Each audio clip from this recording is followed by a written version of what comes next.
Everyone has moments in life when it seems like everything is going wrong. The protagonist of this story was experiencing just such a period, and perhaps today, the situation would finally reach its breaking point. Huddled under a large yellow and blue umbrella, trying to shield herself from the biting cold, she stood frozen at the bus stop. Her workday had only ended at 8 in the evening, all thanks to a cursed report she'd been forced to redo.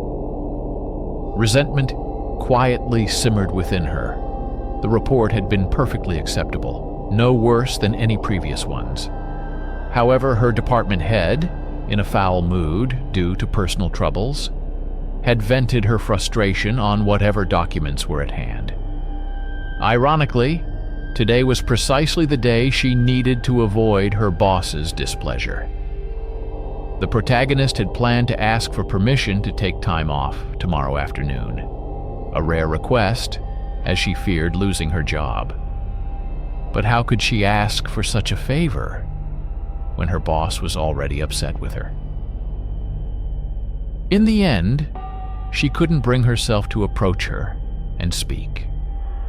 Her job in the planning department of the judicial administration was a torment.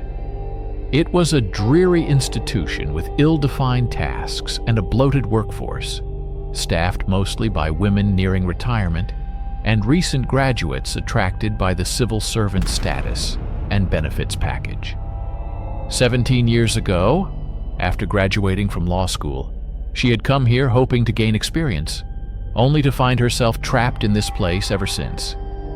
17 years, a lifetime filled with pointless reports, budgets, timelines, meetings, and endless office gossip. Finishing the report, she rushed outside just in time to see her bus pulling away from the stop. Chasing after it, she stumbled and nearly fell. And when a passing car splashed her with dirty rainwater, she barely reacted. Could it have been any other way? It was a horrible day she desperately wanted to forget. Shuffling her feet in a futile attempt to warm herself, she squinted at the numbers on the approaching buses. The night had been restless. Her mother was fussy, keeping her awake. In the morning, when her daughter tried to feed her, she grunted and knocked her hand, spilling the bowl of porridge. Unable to hold back, she snapped at her mother, calling her an ungrateful egoist. Shame and guilt gnawed at her all day. Lately, her outbursts were becoming more frequent. Her mother was a sick woman, bedridden after 2 strokes, barely lucid. She needed compassion, and she did feel it, doing everything necessary. But her patience wasn't boundless either. This can't go on. The thought stubbornly resurfaced in her mind. She couldn't get on the next bus either. A throng of people, maddened by the cold and the weight, shoved and pushed, jostling to get inside. She stood to the side, trying to convince herself that another bus would arrive soon, though little hope remained. I should have taken the subway, she thought. Not daring to walk through the dark park in such weather, she now headed towards the metro station. The cold was no longer just felt. It had seeped into her, settled in her bones, become a part of her very being. Walking briskly, she reached the park's fence. It was a large park with 4 long avenues, trees, bushes, benches, swings, slides, and a sculpture of Atlas bearing the globe on his shoulders at its center. The plaster Atlas, short-legged and short-armed, with a broad back and a comically small head, loomed spectrally ahead. In summer and spring, on pleasant days, she loved to come here, sitting on a bench during her lunch break to relax and enjoy an ice cream. Boys on bicycles, young mothers with strollers, seniors basking in the sun.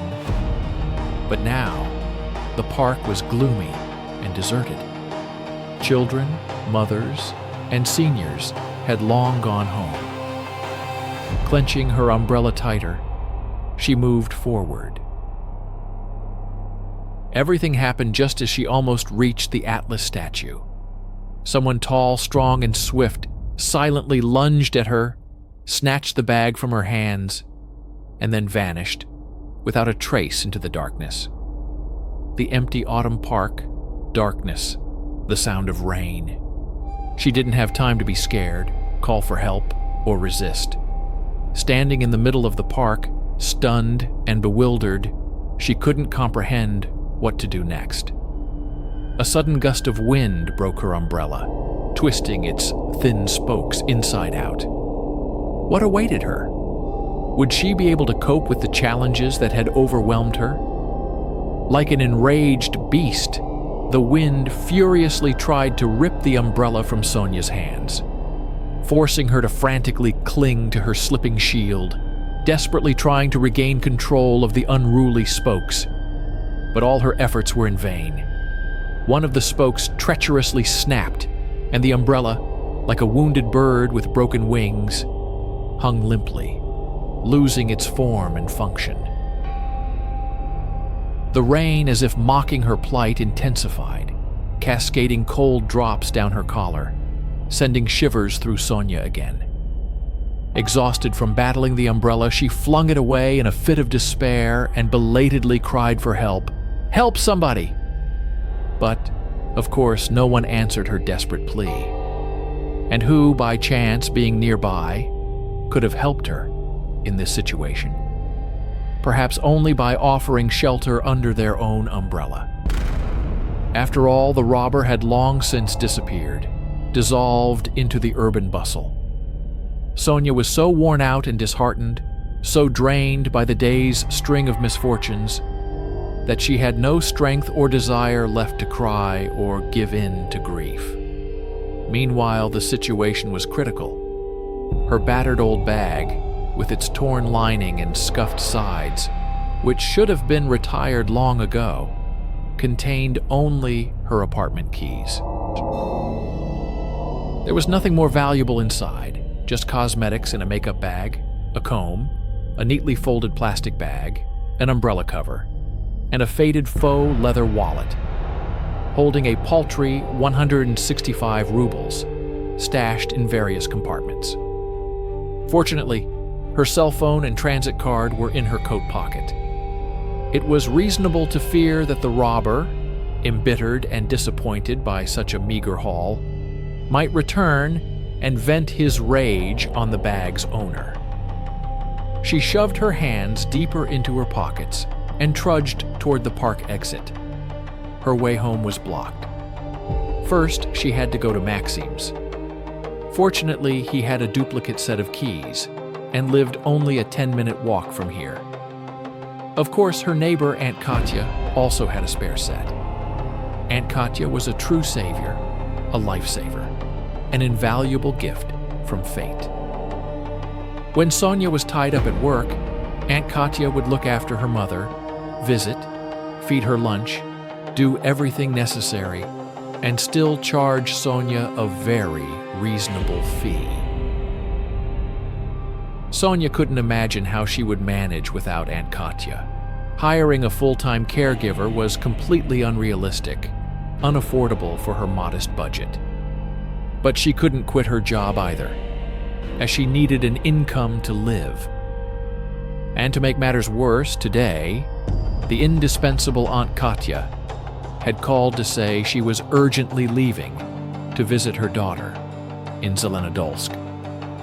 She had managed to feed Sonia's mother lunch before she departed, promising to return only the day after tomorrow, on Saturday. This was precisely why Sonia had intended to ask Zoya Viktorovna for time off, as she couldn't leave her mother unattended for an entire day. But in the end, she couldn't speak to her boss and was now without keys. Sonia winced, imagining Maxim's reaction when he saw her at his doorstep. If not for the desperate situation, she wouldn't have even considered telling him about the robbery.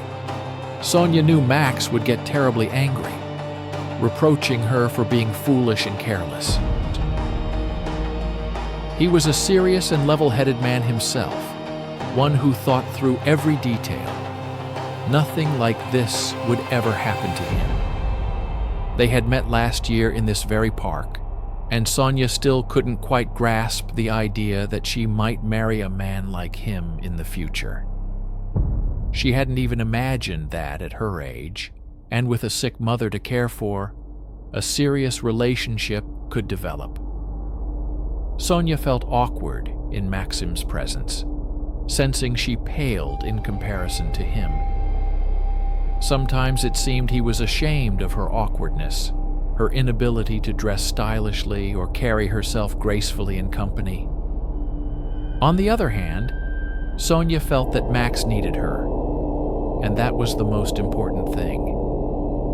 A short while later, she was sitting in an armchair, clutching a set of keys tightly in her hand.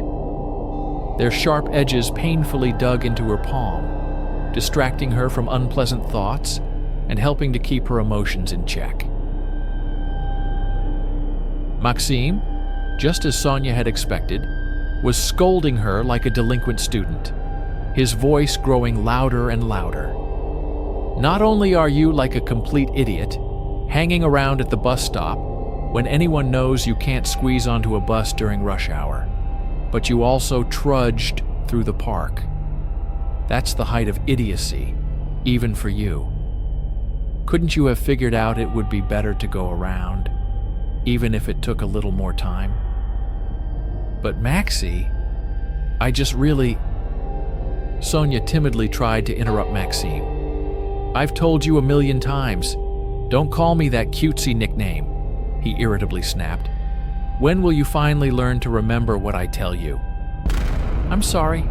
It just slipped out," Sonia hurriedly said, gripping the keys even tighter in her hand.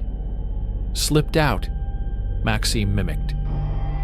Slightly winded from lecturing Sonia, he crossed the room to a cabinet, opened its glass door, and took out a pot-bellied bottle of cognac and a crystal shot glass. Max drank cognac like vodka, quickly. Without savoring it, he poured, drank, paused, poured another, downed it, and closed his eyes, waiting for it to kick in. Sonia silently watched his actions, patiently waiting for the right moment to get up and leave. Maxime, noticing her gaze, automatically straightened up. He knew he was good-looking, and was used to being proud of his appearance, to making an impression, to charming others. Suddenly, a wave of intense, stark antipathy washed over Sonia. Maxime's neat appearance, dressed in the dapper tracksuit he loved to wear at home, his well-groomed face, impeccable nails, gleaming smile, the massive gold signet ring on his pinky, the rich scent of expensive cologne. Everything about him seemed absurd, inappropriate, and meaningless. Even his undeniable good looks suddenly appeared flat and trivial to her, as if her gaze found nothing to cling to, constantly sliding off his polished exterior.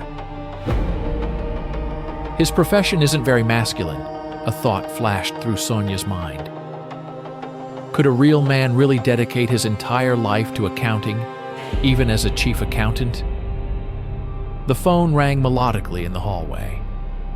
Maxime flinched, comically stretched his neck, listening, frowned slightly, cast a quick glance at her, and hurriedly dashed out of the room.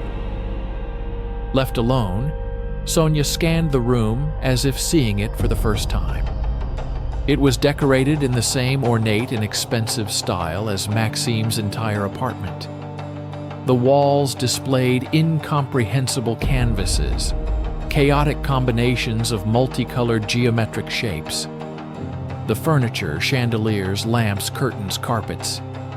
Everything around her was complex, pretentious, and ostentatious, purchased not for comfort, but to flaunt his status. Sonia thought of her and her mother's spacious but dilapidated apartment, long overdue for renovation, and sighed sadly. The quiet phone conversation died down, and Maxime returned to the room. Sonia noticed a faint flush on his cheeks, likely caused by the cognac he'd drunk or the animated conversation. Work called, he casually tossed out, adjusting his shirt collar, and then, as if suddenly remembering, hastily offered, trying to change the subject. Maybe you'd like some tea? At 10 in the evening, calling from work, Sonia thought, and involuntarily shuddered. It's already 10. How long have I been sitting here? No, thank you, Max, I should go, she said, with a timid smile, getting up from the armchair and heading toward the exit. It's late, and Mom has been home alone all day? Mom, if only you knew how sick and tired I am of your mother. Maxime snapped with irritation. The malice in his voice was so distinct and undisguised, so pure and genuine, that Sonia froze in place and looked at him in surprise. What? For 2 years now, all I hear is, Mom this, Mom that. How much more can one take? But what can I do if that's how things are? Sonia replied softly. Oh, don't give me that. He waved it off. And don't look at me with those innocent eyes. One would think you actually enjoy caring for her and cleaning up after her. It's disgusting to even go in there, that smell. How do you even sit down to eat in that place? Why are you saying that, Maxime? I'm constantly cleaning, airing out, washing. It doesn't smell of anything specific. You're just imagining things. All right, that's not the point. He impatiently waved her off. We want to get married. And here. How much longer are we supposed to wait?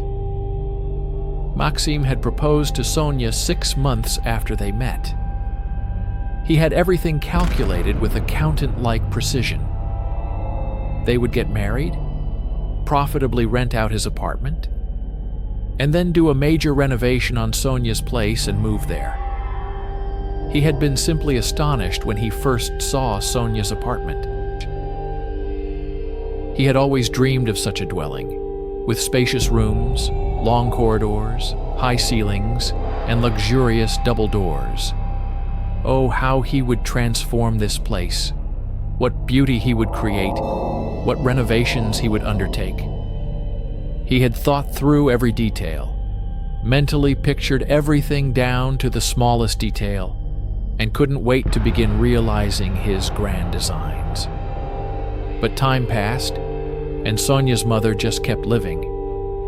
The doctor had recently said she had a healthy heart, and every beat of that heart shattered his carefully laid plans.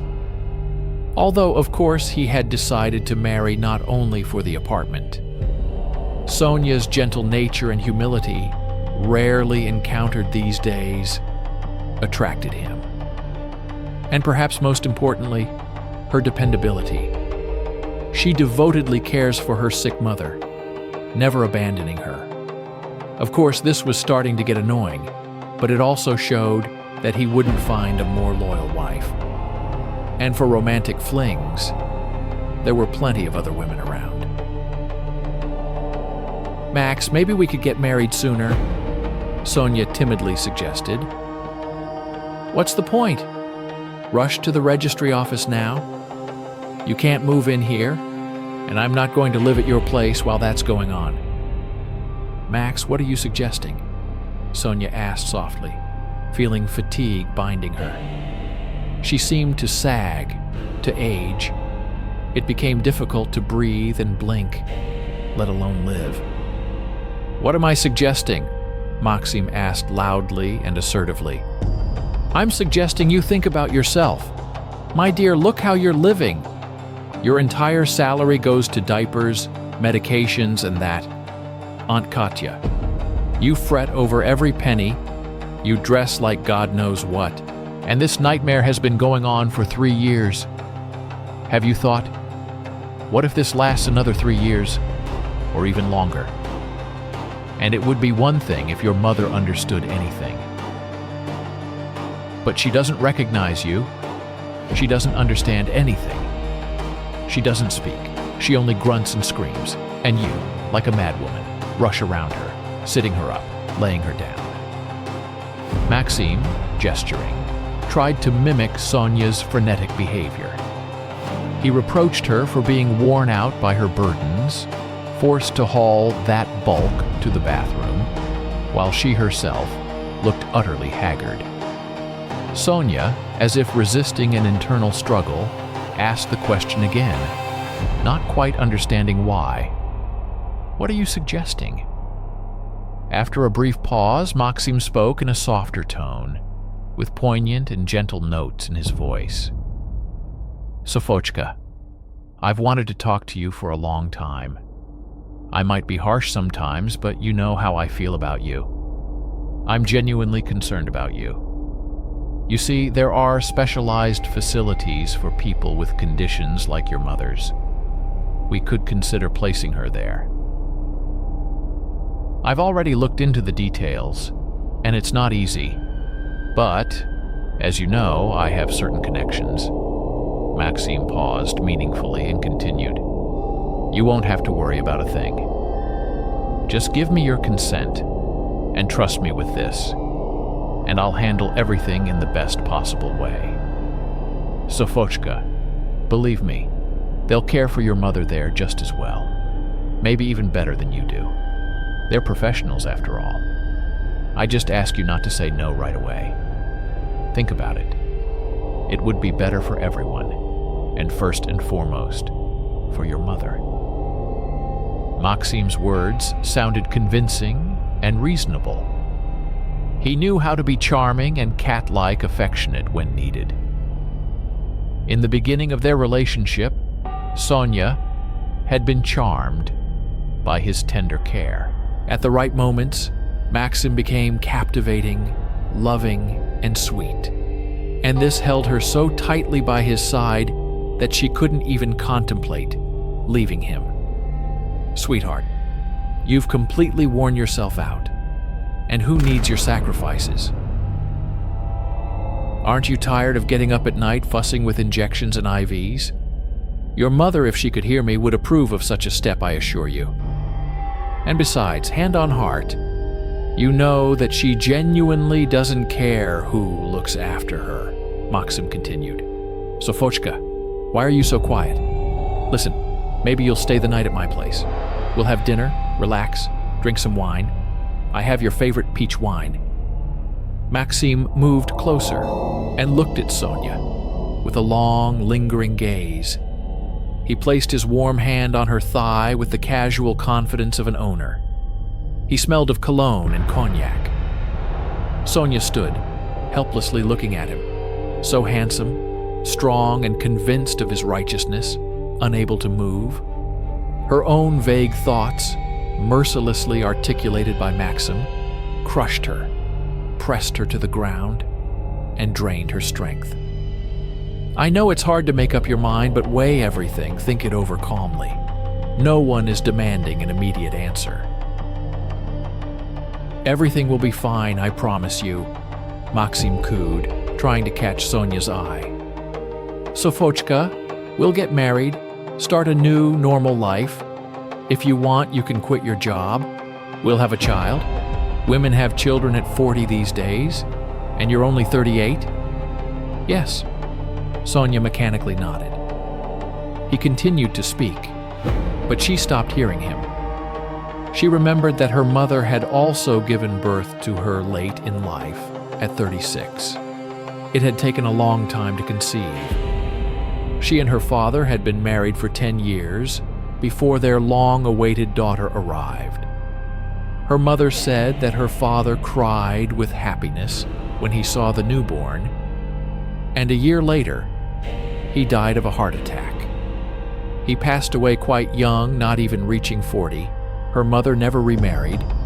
Sonia suddenly remembered how she and her mother would get ready for kindergarten every morning and decide what hairstyle to do. They could do a simple braid, or a French braid, or pigtails, or even a basket weave, or, as her mother called them, little twists. Braid 2 pigtails and curl them upwards like pretzels securing them with bows.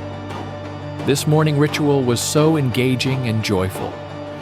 She remembered how in the evenings her mother, putting little Sonia to bed, would put her in bright pajamas, then stroke her back, shoulders, and arms for a long time, kiss her, hold her tightly, and murmur, "My sunshine, my beauty, my bunny, my little swallow." And her mother smelled of something inexplicable, cozy, and warm. She remembered how she and her mother used to do homework in the evenings. Sonia attended a math school and also went to music school. They were given a lot of homework. And although she was a good student, sometimes she would get so tired that she couldn't finish everything. Her mother always helped whenever she could. One time, Sonia fell asleep at her desk, then woke up to find herself in her own bed. Her mother was sitting at the desk, carefully copying math problems from a draft to a notebook. Their handwriting had always been very similar. She remembered that, being shy and timid, she was terrified to go to first grade and meet other kids. Her mother led her to the mirror and said, "Do you see this girl? Look at her closely. Her name is Sonia, and she is a very good girl, smart and kind. She will definitely get to know everyone, and the kids will get to know her and love her. Every time you look in the mirror, remember that you are worthy of love and respect, and never be afraid of anything." "Who called you?" Sonia suddenly asked. Maxime was clearly disconcerted. His gaze darted away, and his hand involuntarily withdrew. He had interpreted Sonia's silence as a sign of agreement with his arguments, and had not expected such a question from her. In fact, he had never imagined that the timid and submissive Sonia could pose any uncomfortable questions. "I believe I expressed myself clearly enough. From work," Maxime said, trying to hide his confusion behind a defiant tone. "What's wrong? Do you suspect something?" "There's no need to worry so much, Maxime. I'm going," Sonia answered calmly, looking him straight in the eyes. "It's time for me to go." Returning home, she hurriedly shed her coat and boots in the hallway and headed straight for her mother's room. Flinging open the door, she froze at the threshold, listening to the silence, not daring to take another step. "Mama, Mommy," Sonia whispered, though she knew no answer would come. In the dim light, a shadow barely stirred on the bed. A quiet, barely audible sigh could be heard. The feeling of relief was so intense that Sonia's head spun. She staggered and had to lean against the doorframe to steady herself. Approaching the bed, she turned on the nightlight. The soft yellow glow pulled familiar objects from the darkness. A wardrobe, the bed, a desk cluttered with medicines, a worn rug, chairs, and her mother's portrait on the wall. Sonia's gaze lingered on the portrait. In it, her mother looked exactly as she did in Sonia's childhood memories. A tender oval face, light brown hair pulled back in an elaborate updo, a dreamy and slightly unfocused gaze directed into the distance, a faint smile that, however, could not hide the sadness in her eyes. Sonia averted her gaze from the portrait, carefully sat on the chair by the bed, and looked at her mother. She was sleeping. Her wrinkled, swollen face, from which a long and agonizing illness had mercilessly erased all signs of life and beauty, now frowned discontentedly. Her thinned lips were pressed into a narrow, pale line. Her gray hair, which Sonia kept cut short, angrily stuck out in every direction. "Forgive me, Mommy," Sonia wanted to say, but the words caught in her throat. They felt somehow false. Instead, tears gushed forth, tears she had held back all day, and not just this day. Sonia covered her face with her hands and cried for a long time, shaking and sobbing, swaying from side to side, until a quiet whisper came from beside her. "Forgive me." Sonia sharply raised her head and removed her hands from her face. Her mother was looking at her intently and tensely, and it was not the clouded and meaningless gaze Sonia had grown accustomed to lately. Her mother was looking at her as before, and in her once bright green eyes, such an unbearable piercing pain was frozen that it took Sonia's breath away. She understood that this pain was for her, for Sonia. "Forgive me," her mother whispered again with enormous effort. "My daughter, I've worn you out. If only it would be over." "No, what are you saying?" Sonia exclaimed, falling to her knees by the bed and hurriedly, incoherently mumbling, stroking her mother's hair and hands. "Stop it, Mommy. What are you saying? I love you so much. How could I be alone without you? It's you who must forgive me. You forgive. Never again. Never again. You'll definitely get better. See? You're speaking already. What a miracle. A wonderful miracle. And we don't need anyone else. And don't be afraid. Never be afraid of anything. We'll manage. We'll succeed. Everything. Everything." Sonia sat on the floor for a long time, talking and talking, still hoping her mother would answer her. But her mother said nothing more, lying quietly with her eyes closed. She listened. She heard. A tiny tear froze in the corner of her right eye. Afterward, Sonia completed her usual evening routines, tidied the room, and adjusted the bed linen. Her mother refused dinner, and without opening her eyes, turned her face to the wall. She'll need a bath on Saturday. It's already been 2 weeks, Sonia mechanically noted. She couldn't manage it alone without Aunt Katya's help, but her neighbor would be back from Zelenodolsk the day after tomorrow. It was almost 1 a.m. when she emerged from the shower, drank lemon tea, and went to bed. Before sleeping, she walked around the room and placed items that reminded her of Maxim into a small cardboard box. There weren't many: a wall clock, photographs, an abstract painting in an ornate frame, a couple of books, a silk scarf, a birthday gift, and a few trinkets. She hadn't forgotten anything, it seemed. Tomorrow she would figure out what to do with it all. Finally, Sonia blocked Maxim's number. It was all over now. Everything was right. Sonia fell asleep quickly and slept deeply and peacefully, as in childhood. She dreamed of her mother. She was in an elegant, light-colored dress with a happy smile on her face, animatedly saying something and, with a half-forgotten gesture, adjusting her long, wavy hair. In her right hand, she held a bouquet of peonies. "Those are her favorite flowers," Sonia remembered, and laughed joyfully in response. She looked at her mother and couldn't get enough of looking at her, young, healthy, and beautiful. At 3:30, Sonia woke up, as if from a light touch, opened her hazy eyes for a moment and looked into the depths of the room, then turned on her side and fell back into a deep sleep. In the pre-dawn haze, as the world paused in anticipation of a new day, she remained alone, though the realization of this fact had not yet fully penetrated her consciousness.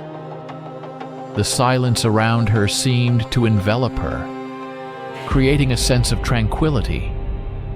But within this quietude, the understanding of impending loneliness was already ripening, poised to descend upon her with its full weight.